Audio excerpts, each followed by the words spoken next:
Welcome everybody to another edition of the In the Paint Show, episode 187. As we move along, appreciate my longtime co-host Chelsea Hopkins, Ani Umana on. How are you guys doing? I'm doing well. Can't complain, Ronnie. How about you, Ani? I'm good. Just moving, packing, a lot of traveling, but it's all good. Life. Nice. How about you, Ron? I'm doing pretty good. I can't complain. It's heating up in Vegas. It's heating up in LA. You know, it was a pretty cold winter in LA, believe it or not. So hopefully it stays warm, but it's starting to heat up. The playoffs are starting to heat up. We're going to talk about that.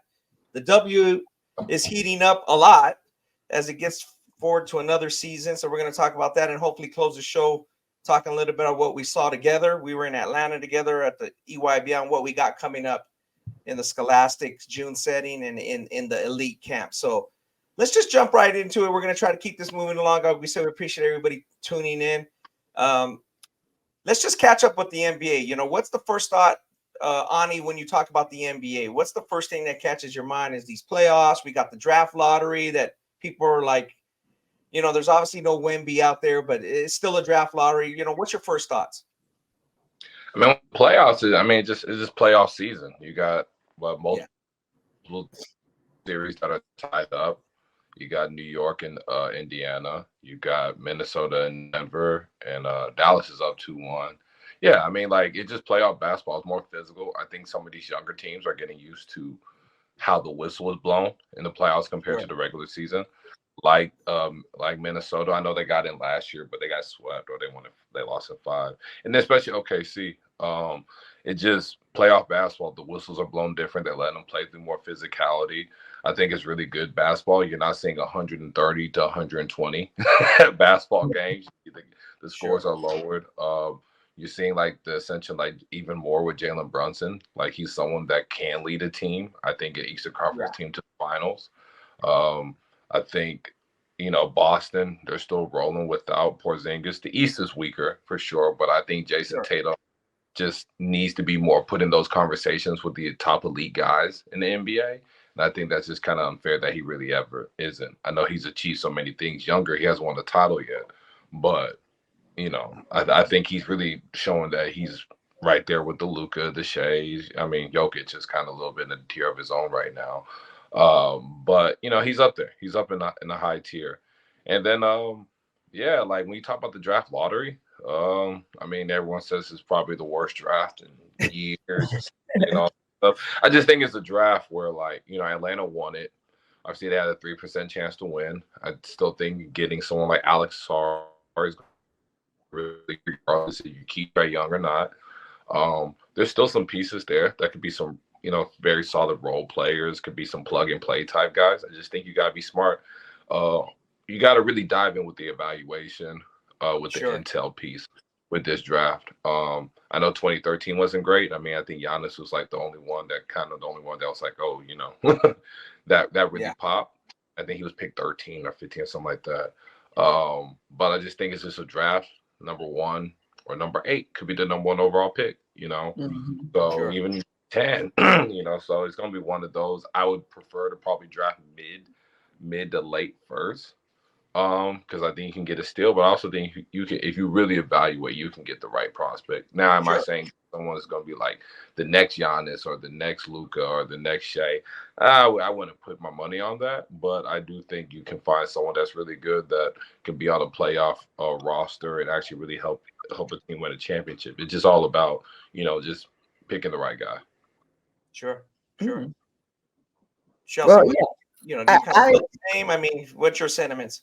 I mean, to piggyback up on you, I think the playoffs have been pretty high level up until this point. Very competitive series.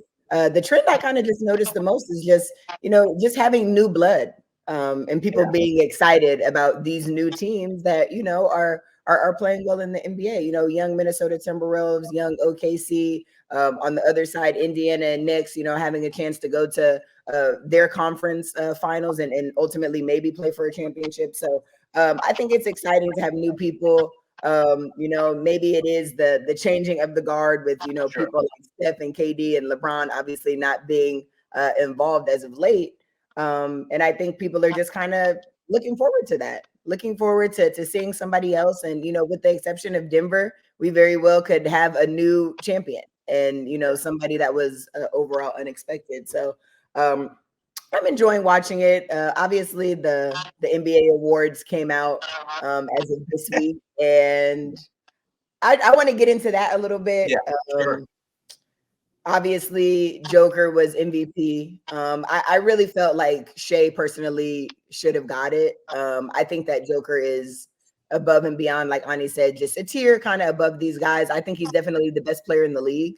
But Sure. I think from my standpoint, I just don't really understand the criteria for how we award these different awards in the NBA. Like, Shea was able to take OKC to a #1 seed in the most difficult conference while still averaging 30 plus points, while still being young and not really having any veterans. And like, Yeah. I feel like that he was able to accomplish these huge milestones and he wasn't rewarded for it. So I just get confused because, they told me years ago that Jordan and Bron could have had 8 MVPs apiece if the voters kept it real, but people got tired of them winning. Yet we let Joker come in and win 3 in a row. And I just don't get it. I don't know. What do you guys think about that? Yeah, I share some of those sentiments. Let me ask you guys a question. Did Joker win 2 in a row? Then the big man Embiid won one last year, and then Joker won So he again. won 3 of the last 4. My fault. Correct. So was that kind of fatigue? Seems like that was kind of fatigue last year. Yeah, the Joker MB one was last year. You know what I mean? So now it's like I look at it as like the voters are like looking at it like OKC is OKC. They're not in tune to them. They're not on national TV that much. And like you said, I think the fatigue came last year, and then this year it's like, well, he doesn't deserve it yet. If he keeps having a run like this of a couple seasons, then he'll get it.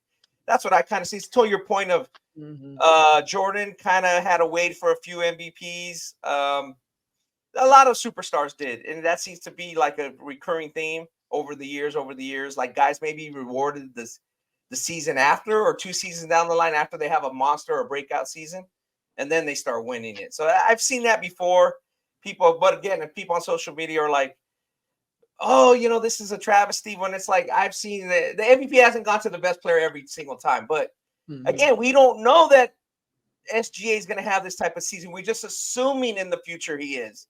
We don't really know that. I mean, we probably is going to have some first team All NBAs. He's going to be fine, but people kind of take the assumptions, okay, he's going to start being in the mix and then he's going to eventually win it. That's what I kind of gather. Yeah, I definitely think narratives can be, I think the voters definitely can get voter fatigue and then also want to paint narratives, especially a lot of them are journalists themselves, right? So like painting narratives is a thing. I mean, when people say like OKC, like Chelsea, your point, OKC, he led them to the #1 seed. I mean, Denver had the same record. It ain't like Jokic did it. It ain't like Denver was like 5 games back. They literally had the same record. To me, Jokic should have won it. I think he's deserving of it. He averaged 26, 12, and 9. I mean, those are still insanely really good numbers. I get Shea, had a breakout year, and he deserved it as well. But like OKC was rolling without him too. Like it is the most valuable player. Like Jokic, you take Jokic out, Denver's like maybe not a playoff team in my opinion. Like they're probably maybe a play. If you take Shea out of OKC, I still think they're like a top 8 team in the West. They got a good young core. Because like if you were like watching the games, bro, like watching Dallas and OKC, they throw so many guys. Like they can rotate and play 10, 11 guys on that team. Sure. When you're Denver, you can really only play like legitimately maybe 8. You know what I mean? Maybe. And if they play 9, that dude getting a minute and then getting subbed out. Like OKC is like a really loaded roster. Not saying like Shea's a big part of their success of being a #1 seed, but I don't know if he deserved it more than Jokic. Like I think Jokic is way more valuable for his team than Shea was for his. I agree with that, but I remember I don't know if it was either Joker's second MVP or first MVP, but the 1 seed mattered. it was like, oh, the West is a gauntlet. Like he lit it. So it's like, we need to keep the same energy. Like the one seed mattered when Joker won his second MVP, and that's what everybody raved about why he had to get it. Like, so now he doesn't get the one seed, and Shea is killing it, breakout year, bringing this young team, and I think the void of veteran leadership needs to mean something too. Like we're seeing right now how much experience and stuff matters, especially in the playoffs. Like you had this young Minnesota team who jumped on Denver, and everybody was like, "Damn, like that's crazy. Denver may get swept," kind of thing. Like people had to think about that for a second. Yeah. And then here comes, they settle down. They get back to playing championship basketball, and now the series is tied 2-2. And OKC is having their struggles with the Mavs as well. So I don't know. Like it's a regular season award. I think that I'm not mad that Joker got it. Like you can obviously make a case for any of these people, but I don't agree that, he can get it later. It's so hard. Like Luka has been in the conversation of getting it later for the last 4 seasons, right? And he still finishes his third. Like you can be so close and never be that close again. Now, I'm not saying that's the case with SGA, but I'm just saying, like, I don't believe in that. Oh, he's got to wait his turn and get it later, because I think we've seen that with Luka. Like you people told me 3 years ago he could be MVP, and he's not finishing 1-2, in the last several years. So I don't know. I don't give over awards. I don't. Yeah, I don't think you should do it on, oh, he can get it later. I think that's a bad idea. Now, if you want to say, like, I just think there's a legitimate argument if you say Jokic was the best player in the league this year in the regular season, I think you have a legitimate case. I mean, I think same with Shea. I just felt like, for me, they should have gave it to Jokic last year, and then if your voter fatigue should have allowed you to get Shea. Like I felt like I just felt bad that Jokic didn't get it last year. Correct. So we got to give it to this. Plus, they won Finals MVP last year, so we got to make up for what we did against Joker. So I don't like that that's the case, but I do think Joker deserves MVP, in my opinion, this year. I felt like he did. I felt like he did. But if we just gonna be like this voter narrative stuff, shit, like you should have gave Jokic last year, then gave it to Shea this year. Yeah, I just don't want the voters. I don't want it to feel like it's already been decided. Like, let's move on to Defensive Player of the Year, for example. Analytically, Rudy Gobert, rim protector, shot alterer, like great, incredible. When I watch the games, he's not the best defensive player that in the league. He's not even the best defensive player on his team. Like, so I don't understand. He's not bad defensively, but there's some games and some schemes when he gets into the playoffs and they spread the floor and stuff like that, where it's hard for him to be out there. He very much turns into a liability when you have those two big guys out there, and him and Cat, and Denver is driving and kicking, and it doesn't look like somebody who's a defensive player of the year to me. I also like Rudy Gobert is not matching up with Joker. So we play the same position. I'm defensive player of the year. Here's the most valuable player in the league. Wouldn't they guard each other if in a perfect world? I don't know. I don't get it. Like, I don't want to say I think Rudy, he anchored the best defensive team in the NBA. Is he a playoff level center? I don't know. It's tough. I mean, this is how Denver played these last 2 games. This is how Dallas, when they had Jalen Brunson, they picked them apart and they adjusted. I don't know how great Rudy is in the playoffs. I don't even like him even more when they put 2 bigs, when it's 2 bigs like him and Cat in the playoffs. But in the regular season, he was dominant. It was kind of tough, and in the NBA Defensive Player of the Year, it's probably going to a big 9 times out of 10. Was he the best perimeter defender or overall defender? Yeah, like Jaden McDaniels, but Jaden doesn't have the box score stats, and even some the analytics are good as far as his defensive efficiency, but just the box score stats don't spew out like that. But Rudy did anchor the best defensive team in the NBA during the regular season. So I do think he's deserving of that. Now, when we get into the playoffs, I just don't I'm not a fan. Like we just look at exclusively regular season, no brainer. Like I think his blocking percentage, his just his overall presence at the rim. I mean, I've seen some games in the regular season, like literally, like Rudy's presence really gave a big reason that they won game. So he did anchor the best defensive team in the league. I just think when they get to the playoffs and teams start like really scheming up and really trying to get him away from the basket, different from regular season scouting, scouting reports to the playoffs. How they play is so different. But what he did in the regular season, I can't knock him for that. I mean, other than you want to do Victor Wembanyama and their team won 18 games. 22. Who else? I guess for me, what's the Me, F? honestly, Who wins Wembanyama is way better defensively than Gobert. Like not even close. Yeah, but But again, their team is weak. Their team is weak, though. Yeah, that's yes. And who I'm else just wins going off defensive of player? watching the games. Like, I don't want to give anybody an award if they become unplayable. Like, the further we go, it's no awards. Like, literally MVP. Like, I don't want you to get an award if you can't play for a championship at the end of the season. Like, well, I agree with the stuff about Rudy, but it's like I watch some games and it's hard to watch. Yesterday was very hard to watch with him being out there. And I watched Wemby play too. And I will say there is a 15-minute reel of guys seeing Wemby near the basket or near them and then literally dribbling under the basket and getting out of there. I think his defensive presence is just way more impactful, but I do agree you can't win 22 games and get an award either. So I don't know. It's difficult.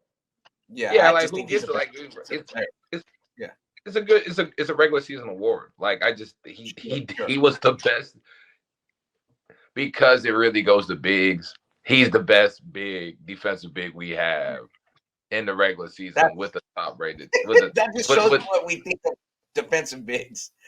They're just not a big presence. If you're shooting threes good and you're not rotating well, he's been neutralized. You know what I mean?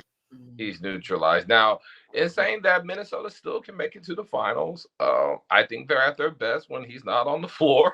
That's crazy. That's a crazy thing to say. And defensively, but it's a regular season award. I agree with you defensively. Like in the playoffs, he gets torched. That's why his teams don't make it that far. But in the regular season, he's a man child. Yeah. So I want to go back to what you guys said. A lot of MVPs have had to wait. Everybody thought Dr. J got a couple that were like, okay, Dr. J is the face of the NBA. Larry Bird was a better player right away. I mean, Larry Bird was better. You know what I mean? But Bird didn't win. Then Bird won 3 in a row. And then honestly, Jordan should have probably won a few. Then Magic it was like your point, Chelsea. It was Magic's turn. Then Magic won 3 out of 4. And then Jordan had the one insane season at, whatever age he was, 26 or 27, where he won defensive player, scoring title, slam dunk championship. He basically won everything in the 1 year, and then Magic won a couple. But yeah, Jordan really should have won the next year in 88, 89. I mean, I love Magic. He was my favorite player at the time. Like Jordan was better. You know what I mean? So the second part is the defensive thing. Chelsea, you watch a lot of games. I like Jaden McDaniels. I think he's a hell of a defender. Again, forget the stats, just his defense. What other player out there is like that? That's just his on-the-ball defense is really good. Who cares about how many steals he gets? Who cares how many blocks he gets? But if you watch the 82 games, this guy's a really great defender. I think his teammate, Alexander Walker, I think you have guys that get after it. Derek White on Boston. Like, there's some guys that I know we're big on analytics. Like, I get it. I totally understand it. But I'm just watching the game. I wish there was just no stats and it's just, what do you see with your eyes? And like Jaden McDaniels, long, and I respect the fact that he has totally just bought into defense. There's games where he shoots the ball 2 times, but he's still picking up full court and pressing and turning and cutting. Like, there's some really good guard defenders in the league. And that's why I just want to understand the criteria, because it just seems like it's already written. Like they've already decided it's going to be a post and who are we going to give it to? That's how I feel with most of the awards. Like I felt that way with MVP. I knew Joker was going to get it no matter what. You know, I knew Rudy was going to get Defensive Player of the Year. I really liked that Naz Reid was able to get Sixth Man of the Year. I thought that was, Sixth Man of the Year, right? You thought that was Very deserving. I think that they actually got that right. But for the most part, like it's kind of just already decided. I'd like to see a guard win it because I feel like it's a lot harder. And maybe I'm biased because I was a guard, but it's different kind of stamina and energy to chase somebody around full court at 94 feet, Ani, than it is to stand close to the basket and be big. But we don't ever reward guards for having to do that. Like it takes a lot of energy and a lot of effort. So I think they should be considered. So those are my three guys that I feel like, and you know, Anthony Edwards is a good defender in his own right too. I don't think he's as great as his teammates, but big, physical, strong, and tries to take the challenge of playing defense and usually on, you know, the team's better players. So I feel like you have to respect it. Yeah. For me, my guys would be like Alex Caruso with the Bulls. So he's a hell of a defender, been wonderful. He plays really good defense. Marcus Smart, I know he's been hurt, but that's another one. If you look at the playoffs, like Derrick Jones Jr. has been really good defensively, especially guarding Shaq and just being a switchable defender. I already talked about OG. Who else? There's a couple that just kind of Bam Adebayo, even as a big. Like I think like when we talk about defensive bigs, like he's someone that can guard out on the perimeter like crazy.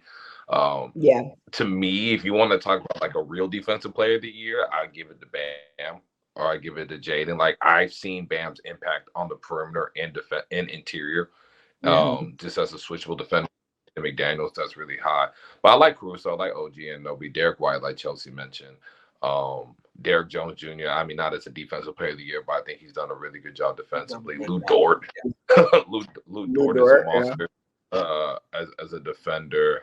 So, yeah, like, I really appreciate guys that can guard 94 feet, guys that can switch, guys that can get skinny on ball screens and, you know, just really just harass, even neutralize just the opponent's best players. So those guys, I mean, and I know I'm missing a couple others that, you know, once you kind of talk about like guys that really play some defense. I know like Matisse Thybulle's not really in the league anymore, but I loved how he played defense. Yeah, just there's a lot of really good defenders. Josh Hart, when he really wants to get after, he's been rebounding his ass off, but I think like he's really locked in. He's a really good individual defender too. So those guys, to me, just I wish a guard got it. I wish, like Chelsea said, that's going to require a little bit more of the eye test, you know, to give a guard the MVP. I mean, the defensive player of the year.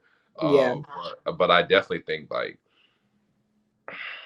I mean, you can't say like Josh Hart or Derek White or I know OG was hurt, but like there's some guys that really defended there, like Lou Dort. Like Lou Dort needs to be in there as one of like in the defensive player of the year discussions. I mean, how I know Lucas still gets his, but like Lou Dort is just like a monster defender. Like just seeing how he moves and slides, Jaden McDaniels, and just like how they alter things and how they cover ground. It's just crazy.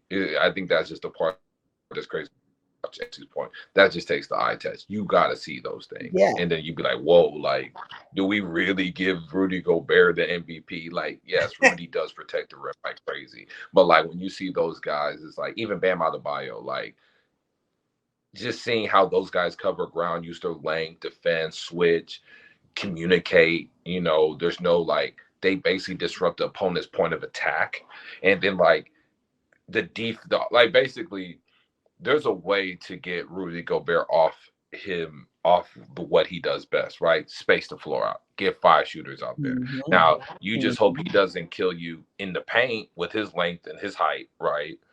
But if you get 5 shooters around, you kind of neutralize Rudy on defense.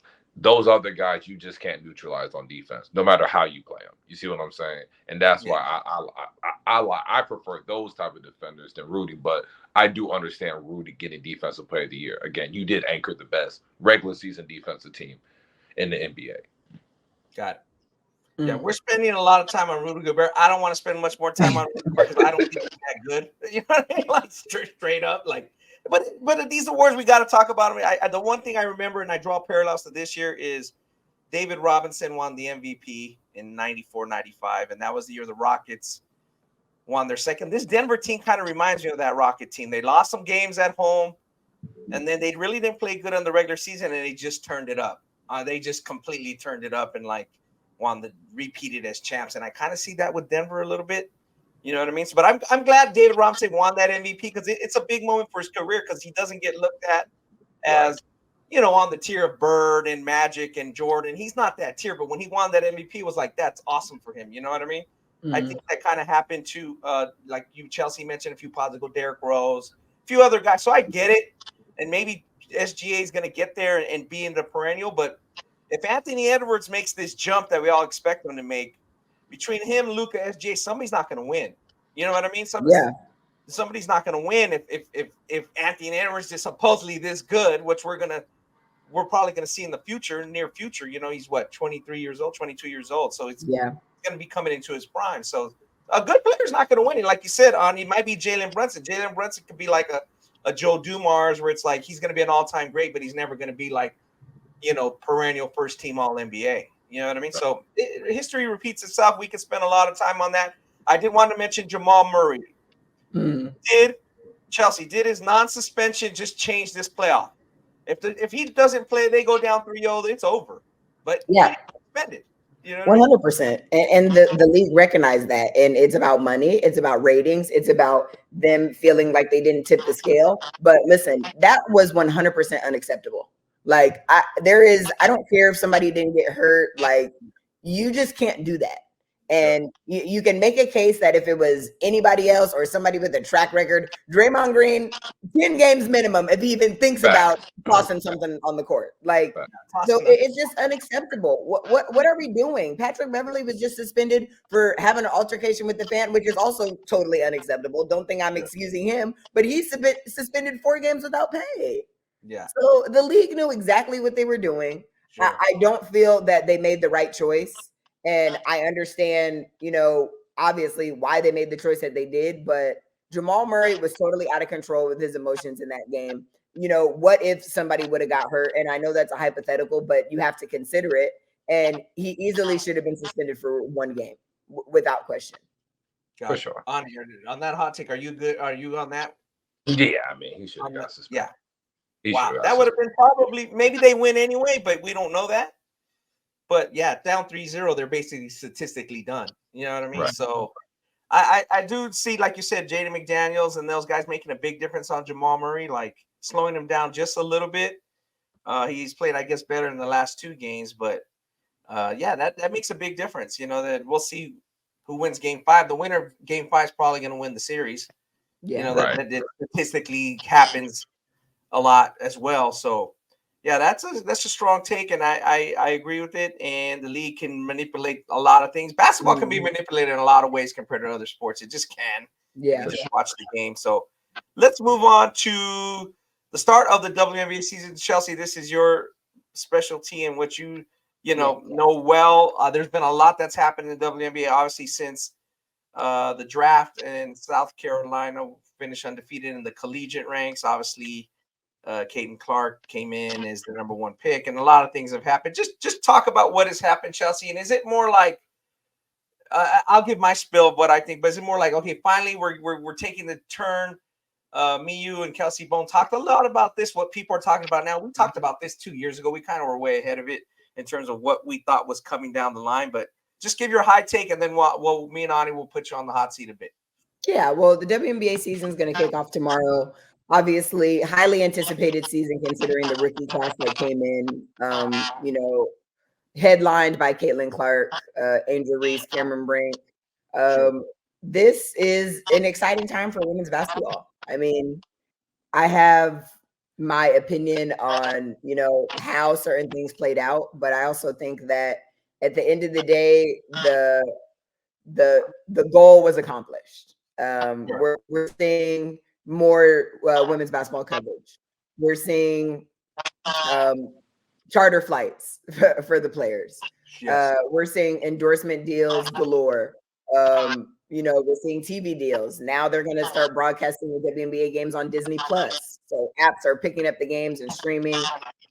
So it's an amazing time for women's basketball. I mean, I feel like we're getting dialogue going, whether you believe, whether you have an opinion as to why things are happening the way they are, whether you attribute it to Caitlin Clark or the league growing or whatever. Like, I think dialogue is good. I think growth is good. And ultimately, this is good for the game, that people are watching women's sports and taking an interest in and paying attention. So that's the most important thing. Yeah. Ani, what do you kind of see on the high end? Yeah, I mean, it's just good that it's growing. Like Charter Flights, I think they're doing an expansion team in Toronto, one in 2026. I think this is all good. Like, to Chelsea's point, regardless if you attribute it to Caitlin Clark, Angel Reese, whoever, like whatever it is, like it's growing. I mean, I think that was the goal, that it's growing. So I just, right now, just kind of just want those arenas to keep getting packed. People to really just follow it on Disney Plus. I just, it's a good thing that the game is growing. Sure. Even like preseason games, like was like on NBA TV, was like on the NBA app. Like, guys can watch it. People, even on Twitter talking about, oh, this girl, her preseason debut, she did this, she did that. Yeah. Like, she scored her first bucket. Like, now you're seeing people just trying to get more people follow it. You even seeing in the college side, like I know Jeff Goodman's daughter, she got On3, has like a whole women's recruiting position, and they just brought her on. So, like, I mean, you're seeing it grow, even not like you're just seeing the whole like women's basketball grow as a whole in multiple levels. So that's a really good thing to me. Yeah. Let's talk about that a little bit, Chelsea. Again, we've talked about that. I want people to go listen to episode 115 when they get a chance. We talked about the WNBA investment and growth. At that time, it was February 2022. So basically a little bit more than 2 years ago. Again, episode 115, we talked about the $75 million investment. Kelsey Bone came on. We made some points about, where the league is. And we're like, and I brought up the point that we need a Magic Johnson, Larry Bird moment. Is this the moment, or is this just growth and good, or is this that moment, Chelsea? Are we at that point? The league's taking a turn and it's eventually going to turn a profit. I think the charter flight, some people say, see, they could have always done it. And I'm more like, yo, they're already projecting future growth and that they see where this is going. So we could talk about that a little bit.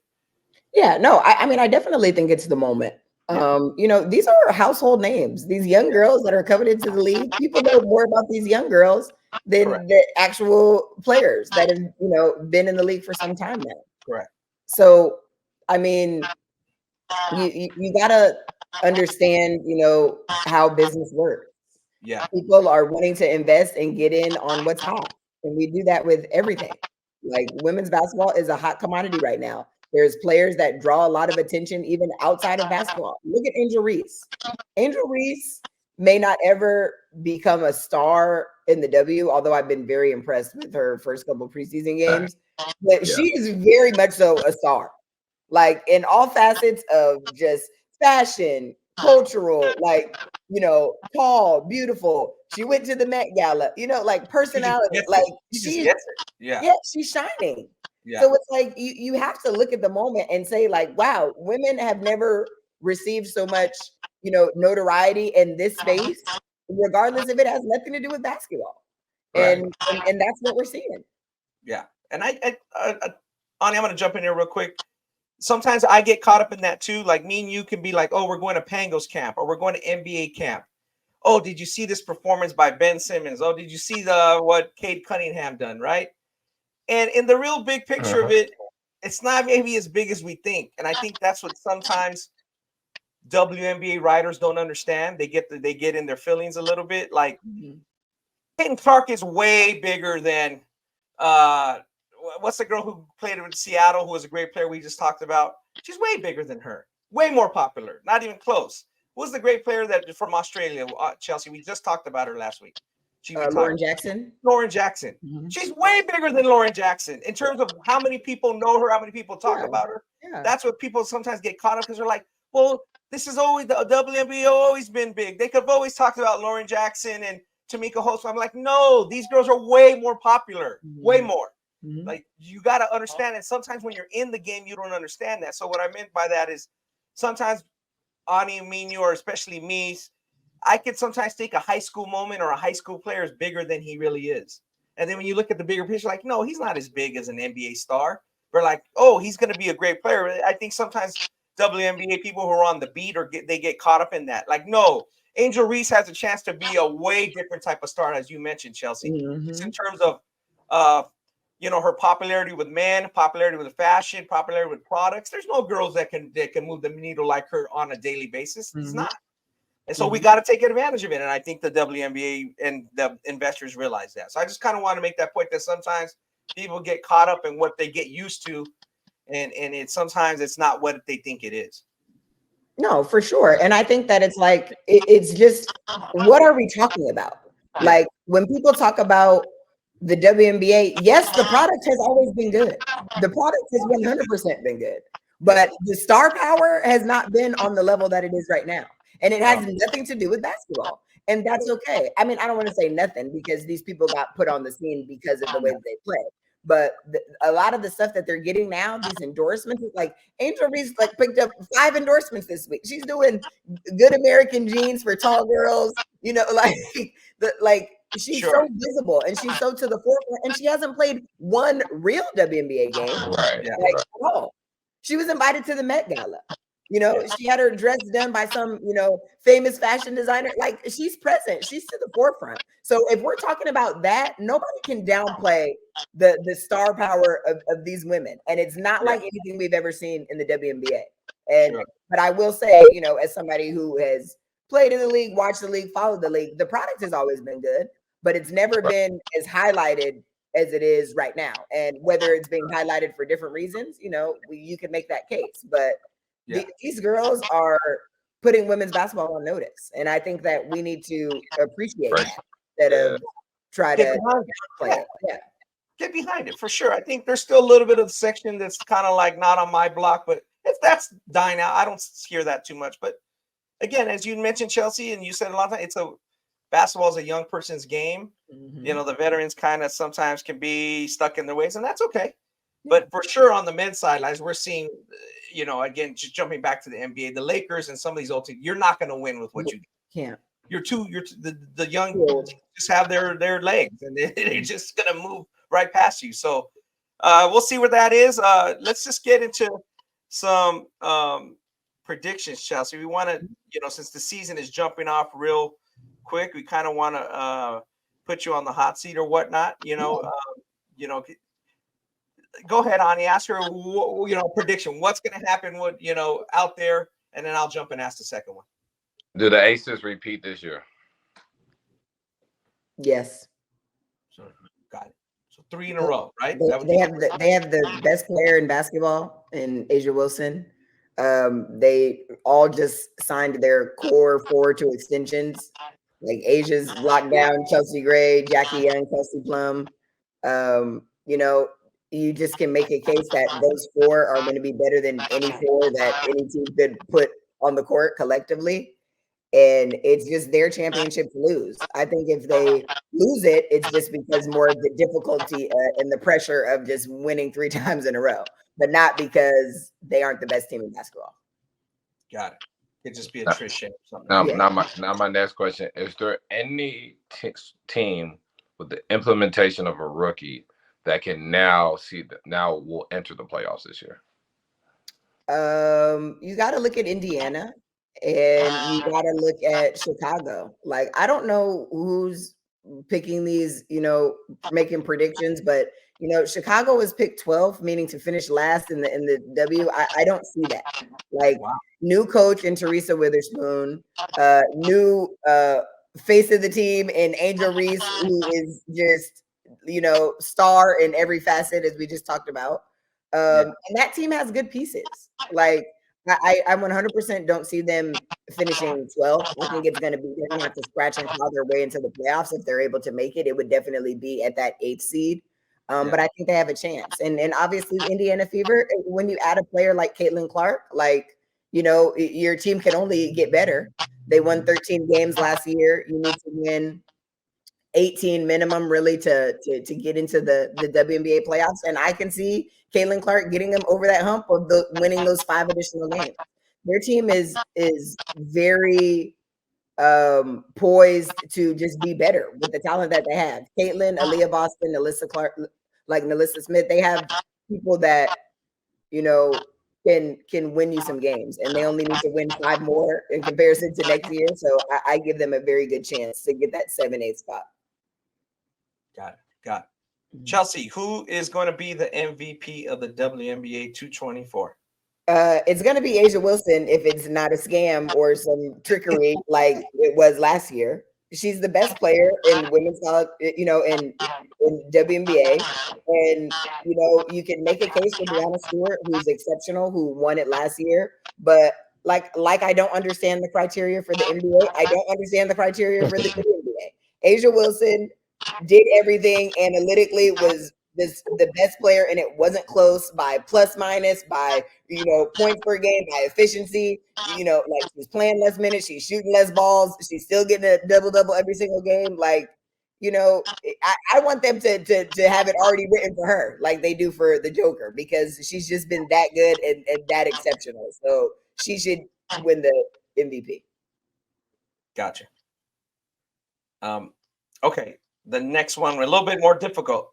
Okay. Maybe most improved player. Who's stepped up? Who do you see out there that's just better? Gonna be better. Most improved. This is a tricky award for the person that I'm going to say it, because she is already shown that she can be a star in the league, but I still feel like she's kind of finding herself again. And, you know, I don't think that they're going to give her the award, but I want to mention her because I think that she's going to put the league on notice again and have a breakout season. I think Brittany Griner, you know, has been away from women's basketball, obviously, her situation in Russia. She re-entered the league last year and, you know, just was kind of mentally in and out of it, still kind of trying to find her way. But Brittany Griner is very much in the upper echelon of best players and, you know, could be superstars in the WNBA. So I don't even want to use the term most improved, and she's probably not going to win the award, but she's the freshest person in my mind for somebody to put people on notice of how good she was and how good she can still be. And I'm ready for her to tap into that again. Got it. What? Go ahead. Go ahead, Ani. What team do you feel like is going to now kind of push themselves into title contender? Now they were like playoff contention team, mid-playoff contender. Now they're a team that's going to come up and be a top contending team this year. It's going to get into that next tier.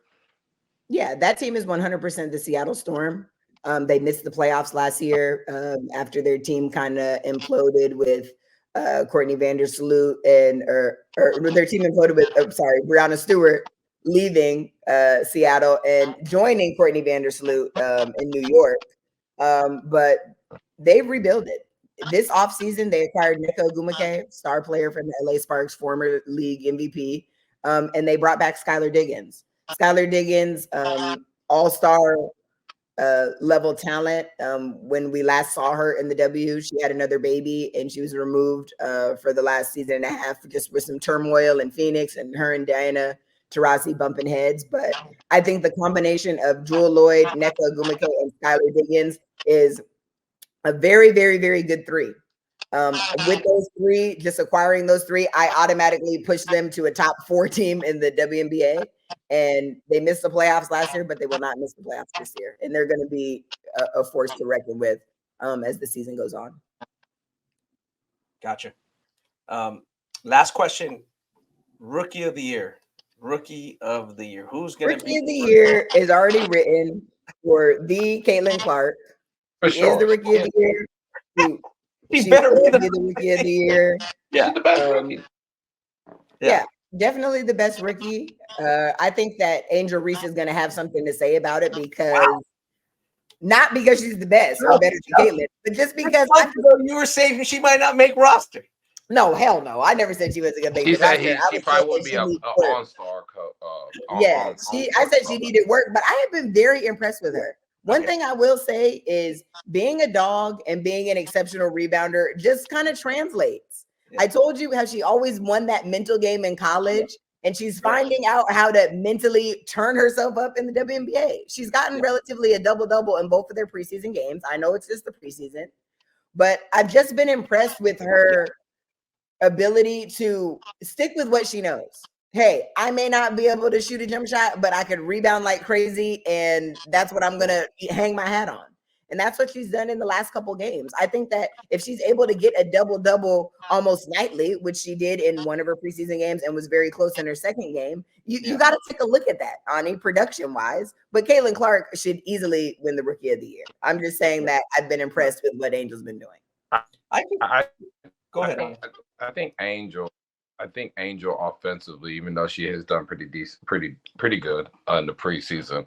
I don't know how translatable her offense is for a whole regular season. I still think she's kind of a little bit wild. Her balances is off, but I do think there's something there to grow with down the road. I do think her impact will be on the board and defensively being able to move. I like how she plays defense. I like her defensive prowess. I think that's going to be more of a calling card. I just don't know offensively she can.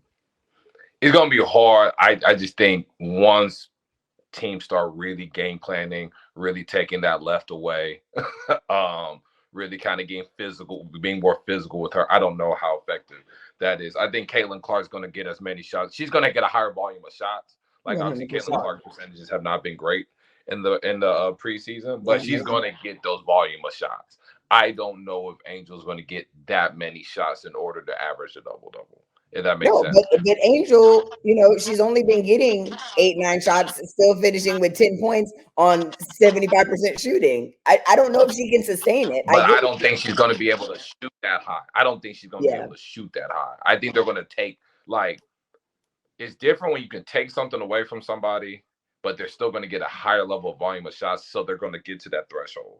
Okay. I think they'll take something away from her, and she's not going to get enough volume of shots in order to get to that point. But I do think her defensively on the glass, I think she's a monster. Maybe I'll put back she can get it, but I like Angel. I love her. I just like how she is on defense. I've seen her switch move, steal passes, intercept, passing lanes and stuff like that. I think where she's going to be really effective is going to be just on the glass and on defense. I think on defense she's a beast. Yeah, I basically just wanted to shout her out. Caitlin is winning the Rookie of the Year. It's done. It's set. I can see Angel Reese win Defensive Player of the Year at some point. I can see her on a couple of those. Down the line, I can see that. Good for her. Yeah, I can see that. No, I think that's real. Just looks in shape. To be honest with you. Yeah. Her motor's crazy. A little slimmer, a little more sleek. Yeah. Maybe 5 pounds less makes a bit. I noticed that with players, when they're 10 pounds overweight, 7 pounds overweight, whatever it is. I noticed that right away. So good for her. So last thing, and it's more of an overarching thing. We're talking about Brittany Griner, Angel Reese, the growth. Again, let's go listen to the episode with Kelsey Bone, the former South Carolina All-American. She's made a lot of great points. Chelsea, you made a lot of great points in that pod 115. You're right. I don't think Brittany Griner is going to win anything because honestly, for the WNBA, you're going to want to put some of that in the past. We don't want to bring that up because we want to focus on what's coming forward. So, is the public ready to embrace an Angel Reese and Caitlin Clark, one as a folk hero and two as a sex symbol? And besides maybe Skylar Diggins, has there been any WNBA sex symbol besides Skylar? Chelsea, this is being honest. This is how you market something. This is great. I mean, I'm not trying to sexualize them so much, but let's just be honest. This is what it is.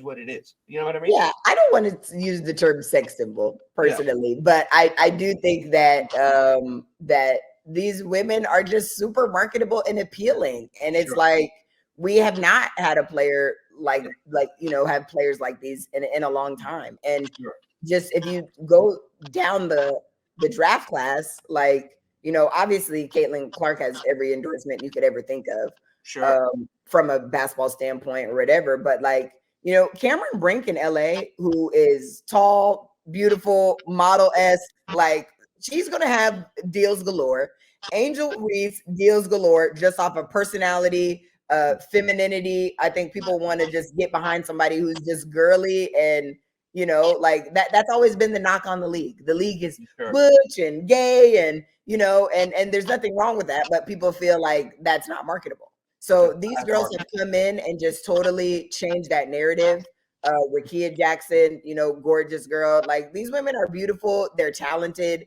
And I think that just helps. It's unfortunate that like we can't just look at them as just basketball players and say, she's a beast on the court.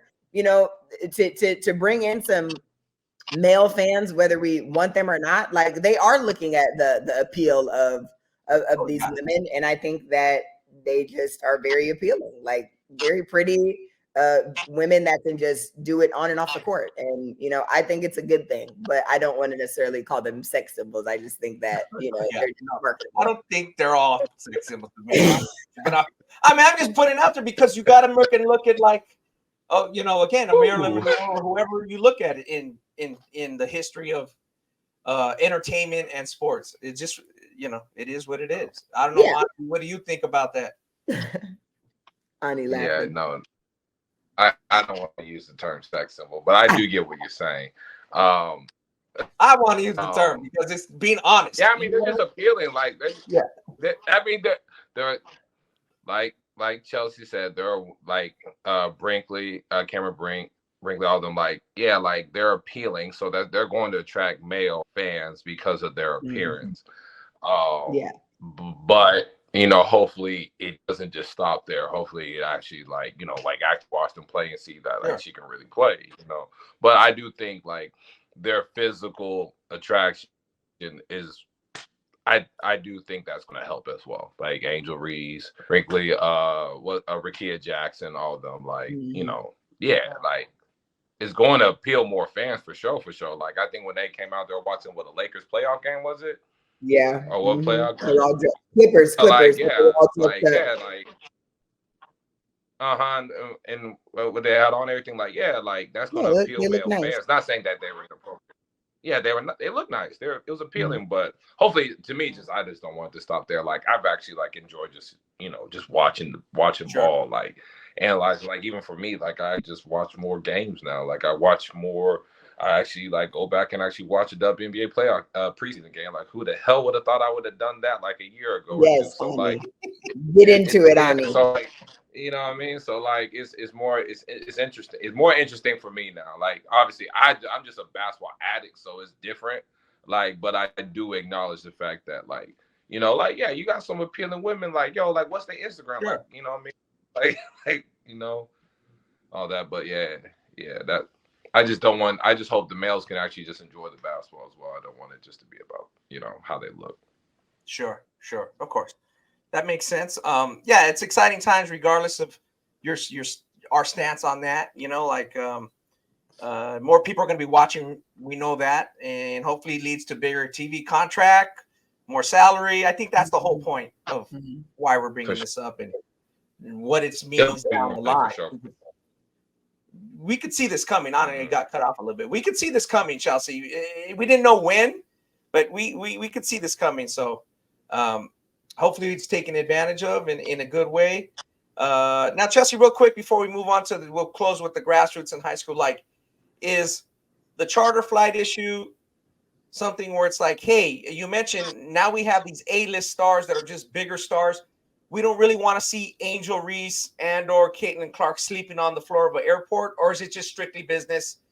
This next TV contract going to be bigger. We can afford this now, or is it more the optics? Hey, we don't want Caitlin Clark if she's an A-list star, sleeping in some freaking, airport terminal.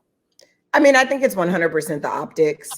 There's already teams and owners that have tried in the past to do charter flights.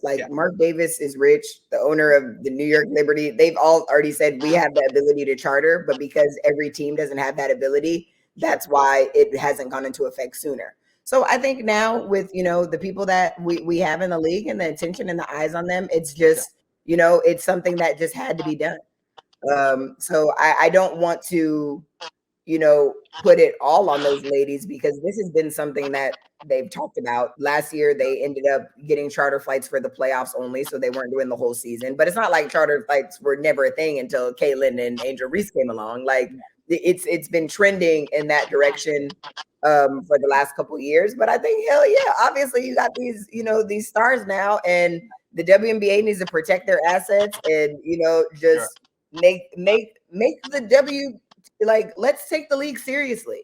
Why are they sleeping on the floor of the airport? That's what we might Forget Caitlin Clark. Nobody should be sleeping on the floor of the airport if they have a basketball game the next day. Like, if the league wants to be taken seriously, they need to operate seriously. And this is just one of the many things that needed to happen. But obviously, I think these young stars kind of forced the league's hand and maybe made it happen a little bit sooner than expected.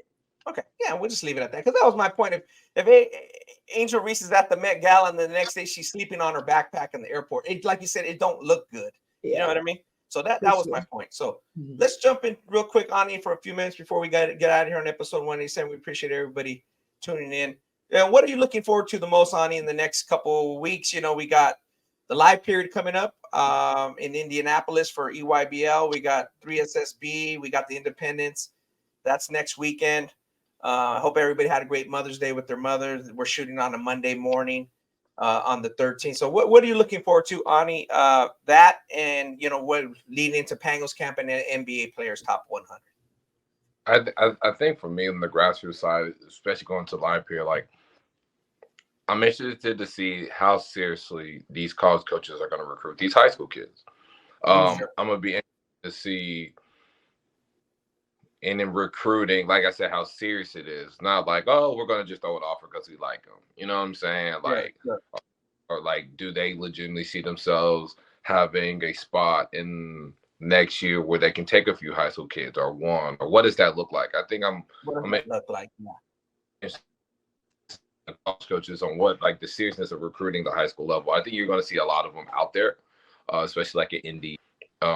Where you got Nike and New Balance there, Adidas is in College Station, Puma I think's in Wichita, plus the NJCA deal, and then Under Armour's in Ohio, Spooky Nuke, Ohio, or something like that.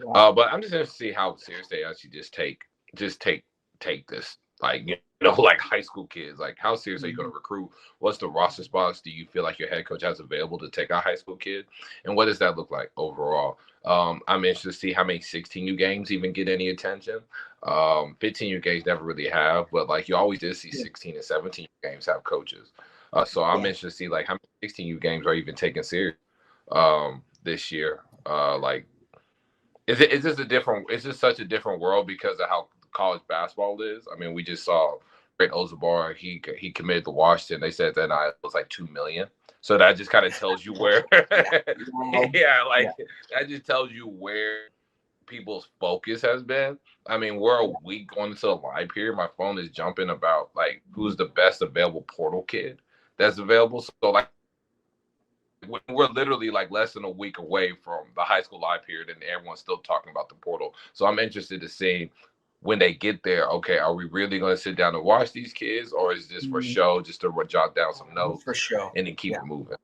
Yeah. So like, you know, obviously the 5-star kids, the high-level 4-stars, they're not going to have an issue. But some of the like the 3-star kids, the kids that are kind of on the fringe, or guys that are really talented that may just like pop out of nowhere, like, how serious are colleges going to be with these high school kids as far as recruiting? How many spots do they have? Or is it just, hey, I'm just a kid because he may go here and then he may portal up, or he may portal down my level at some point? You know what I mean? That's what I'm be interested to see. Yeah, that is the crux of it. You're right. Regardless of where you're gonna be, because you mentioned, like, honestly, Ani, 6 places. So to me, that's one of the problems. It's too, I guess the word watered down. It's too fragmented. You can't watch everything. You know what I mean? You just mentioned like 5 or 6 cities where you can go to see quality players. Obviously, the most quality is going to probably be at the EYBL and Indy, but still, there's other good players around. And yeah, you know, 16U, is there anybody going to watch the high level guys on those teams? You know, that's debatable. We'll see. Are they, like you said, are they just going to be babysitting a few guys? And it's going to be very interesting times. You know, you got to be smarter where you go. You got to, obviously, this is without saying, you got to, you know, give your best effort, but you got to be strategically smart if you're these kids. If you're not, like you said, on a top 100 kid, right?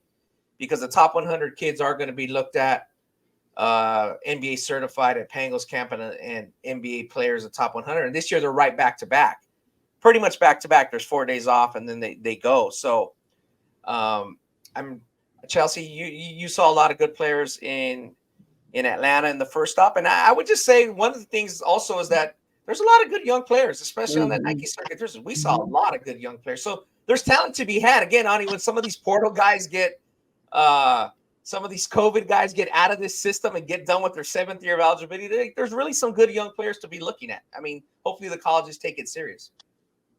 I think that's when the tide will turn a little bit. I think the transfer portal obviously reigns supreme. And I even have talked to coaches and my friends that are coaches that are like, we're not even taking any young players. Like, we're just going to get 2 or 3 transfers because they prefer the experience and stuff like that. But, these COVID kids are getting weeded out, and hopefully, the system will, it's not going to fully go back to just what it was. But I think that with people not having that extra year of eligibility, that maybe they would consider some younger players and kind of let things go back to how they used to be to a certain extent. Like, I think I'm still very curious of when they're going to rein the transfer portal in. I mean, it's just become so chaotic that it's like, I just can't imagine it being like this forever, but who knows? I guess time will tell.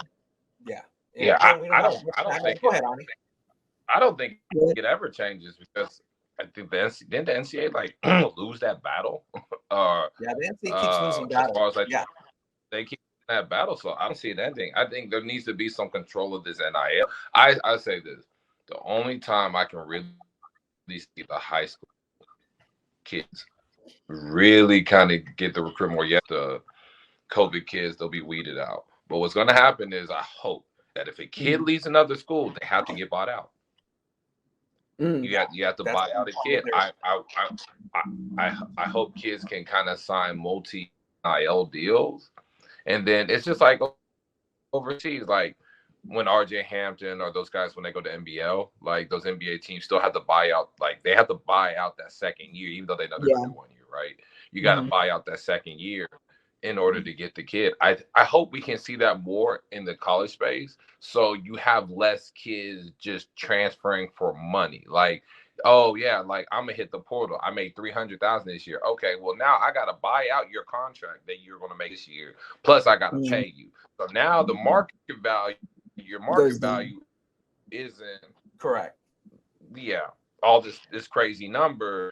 And so maybe we have kids second guessing, like, you know what, I'm gonna make 300 here, and I doubt I can make 300 or 400 somewhere else because they're not willing to buy out my contract and then give me 600,000. You see what I'm saying?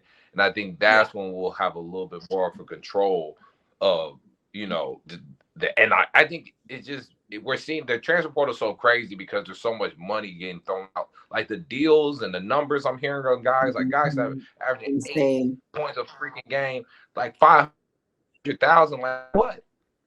Like what the hell we giving the motherfucker? I'm sorry. Like what the hell are we giving someone $500,000 to average 8 a game? You know what I'm saying? Like that's crazy to me. It's crazy to me. But if guys can get bought out of contracts and people's market value, just crazy. Hey, that's the market. You got to take advantage of the market while it's there. It may change, like you said. 500,000 may not be there forever, but yeah, that makes a lot of sense. One thing I would hate to see, like you said, on if a kid is in a great situation, he's developing, he's looking into the NBA prospect, and then he's making 300, but he goes, "Oh, I want to jump in the portal to make 350." And then he goes to a terrible roster. They're not playing well together. That's what you want to avoid. You don't want, like you said, just jumping just to jump when you're in a pretty good situation. So hopefully we get to that. And like you said, it calms down. Like you said, it's never going to completely calm down because the money's going to dictate it. There's no sitting out of transfers anymore. As you said, Ani, they lost that court case. And eventually the players may negotiate a collective bargaining. They may be be able to negotiate their salary and that kind of thing. So that's all coming. Obviously, we'll cover it. We don't have time to get into it in deep. We did want to mention the leads. One question I do have for you, Ani. Mr. Basketball USA came out. Cooper Flag's the winner. Not a big surprise. Dylan Harper's in second place. I think most people would expect that. He really had a great year. Is this class of Con Weppel, Isaiah Evans, Cooper, are they going to be a freshman group that can challenge these older portal teams next year in the NCAA tournament, or no? Is that day over? Nah. Nah. They won't be able to. Okay. They got the kid that from I think NBA Yeah. Africa. I think him and Cooper in the front court would be nasty. I think that's gonna be one of the best defensive front courts in the country. They're gonna challenge a lot at the rim. Isaiah Evans needs to get stronger. I don't know how much he can really just help right away. I like Concanopoulos. I think Concanopoulos will be very solid. He'll be really good down the like. He's a multi-year college guy. Obviously, I don't see him as a one and done, but I've seen crazy things. But he's gonna be really good basketball. He's gonna be a really good college basketball player. I think Isaiah Evans needs a lot of time. He needs time. He needs to get stronger. He needs to things to figure out. But that UConn and Kansas and some of these other teams that have really loaded up in the portal and gotten better and retained a decent amount of guys. I don't see that. It's gonna be you just don't. I don't. Duke will contend because of that front court and what they have already in the back court. You see what I'm saying? But they're not going to contend because of the addition of Concanopoulos and Isaiah Evans. No offense to those guys, but I think Cooper and I don't know how to say the kid's last name. I think they're going to make more of an immediate impact just because what they can bring defensively. Yeah, I say that because, again, they're on our All-American team. As you guys listen to this pod later in the week, our 30th annual All-American team will be on it. Those names are on it. Isaiah Evans, Con, obviously Cooper Flagg's the player of the year. So you can go check that out on ballislife.com. We're going to get out of here because we got to keep it moving. But, appreciate everybody listening to episode 187. Yeah, that's crazy. That freshman year, guys, because both of you, your reaction were like, oh, hell no, they're not going to win nothing next year. No, absolutely not. Yeah, they're great players. 10 years ago, that would have been different. So shout out to the Montverde Academy. That's their 5th National Player of the Year in the last 10 years. So that's cool. Wow. Dariq Whitehead 2 years ago.